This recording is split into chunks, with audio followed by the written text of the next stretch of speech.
غریب نواز کی آمد کسی کے کہنے پر نہیں تھی. آقائے دو جہاں محمد مصطفیٰ صلی اللہ علیہ وسلم کی بارگاہ میں جب آپ حاضر ہوئے، خدام کو حکم ہوا تو معین الدین کو میری بارگاہ میں حاضر کیا جائے. حضور غریب نواز تھے، لرزہ بر اندام ہو کے کہ آقا کی بارگاہ میں حاضری کا موقع ہے، حکم ہے. درود و سلام پڑھتے ہوئے جب حاضر ہوئے، آپ کو اندر داخل کیا گیا تو ارشاد ہوا ہے قطب المشائخ، سبحان اللہ، آئیے ہندوستان کی ولایت آپ کے نام کر دی جاتی ہے. جسے اللہ کے رسول بھیجے اس کے پاس ولایت کا نور نہ ہوگا تو کس کے پاس ہوگا؟ کس کے پاس ہوگا؟ آج ہماری عقیدتیں دور ہو گئی ان سے دوستو، ورنہ کچھ زمانے ایسے بھی گزرے ہیں کہ میں نے پڑھا اور سنا. میں آپ سے عرض کرتا ہوں کہ ایک ایمان لانے والے نے ایمان لایا، اس سے پوچھا گیا کیوں ایمان لایا، تجھے اسلام میں کیا صداقت نظر آئی؟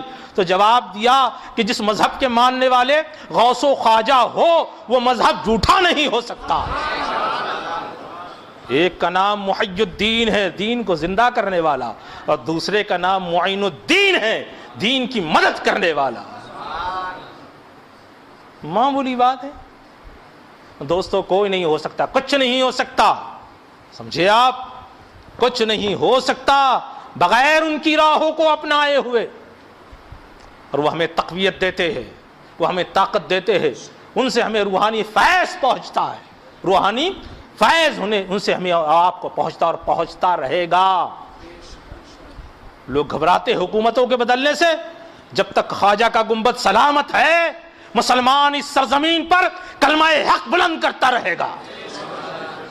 مسجدوں سے اذان کی آوازیں آتی رہے گی، مدرسوں سے قال اللہ اور قال الرسول کی صدائیں بلند ہوتی رہے گی. اور ہاں، مسلمان چہروں پر داڑیاں سجائے اپنی غلامی کا ثبوت پیش کرتا رہے گا. ہم کو مٹانا چاہتے ہو؟ ہم ایسے ویسے طاقت پر منحصر نہیں. ہماری حکمرانی ووٹوں سے نہیں، ہماری حکمرانی گنبد خضرا کے مکین کی جانب سے اشارہ کرنے کے بعد، خواجہ معین الدین کو سلطانی عطا کرنے کے بعد ان کی جانب سے ہے. ہمیں کہاں سے؟ چپے چپے پہ آپ دیکھتے ہو نا، ایک ایک شہر میں، ایک ایک قریے میں آپ کو آستانے نظر آتے. کیوں؟ ضروری تھا کہ یہ سکے لگے رہیں، یہ سکے لگے رہے، کہ جب تک یہ سکے لگے رہیں گے ہمارا نام و نشان یہاں سے مٹنے والا. تو گھبراؤ نہیں، گھبراؤ نہیں، سمجھے؟ ہاں، لیکن ضروری ہے کہ ان سے ہماری اور آپ کی وابستگی وہ پختہ ہو جائے، نسبت غلامی مضبوط ہو جائے. یہ ضروری ہے. ہم نے زمانے کی طرف دیکھا. پھر میں کہتا ہوں صوفیہ کے پاس آؤ، بتاؤ وہ کون سی تحریک آج ہمارے پاس ہے، یا کسی جماعت کا نام لے سکتے ہو تو لو، بتاؤ جس نے اسلام اس پوری سرزمین پر، اس سارے کفرستان میں پھیلا دیا. مجھے بتا سکتے ہیں آپ؟ ہماری تبلیغ ہمارے اپنوں میں ہوتی ہے، ہم خود نہیں سدھرتے، ہمارے لوگ نہیں سدھرتے.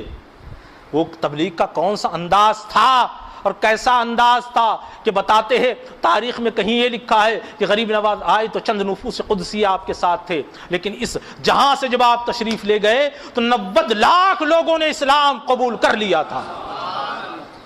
اور کہیں لکھا ہے صرف دہلی سے اجمیر کے سفر میں جہاں جاتے لوگ آپ کو دیکھتے حلقہ بوگوش اسلام ہو جایا کرتے تھے.